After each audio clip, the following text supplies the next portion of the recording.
Our short phrase and sentence for you today is nyemya, nyemya, which means give it to me.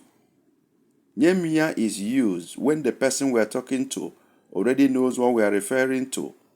Otherwise, we mention the actual object. In this case, we have ego in brackets. So we can have nyem ego,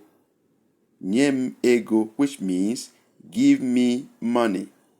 So when we say nyemya, what response are we expecting? You say wereya, wereya, which means take it.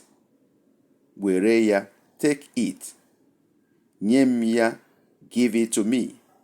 You will observe, in case this is the first time you are watching our video in this series, that we'll have colors for each word that make up the sentence or phrase.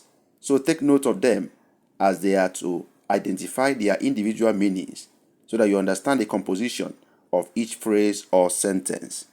And as you do, we'll advise you go out there and practice whatever we're giving you each day. It's not enough to sit before your computer or hold your phone to listen or watch these things. Practice them, and as you do, don't forget to subscribe to this channel, like and comment also so that I can help others to discover this and enjoy what you are enjoying. God bless you.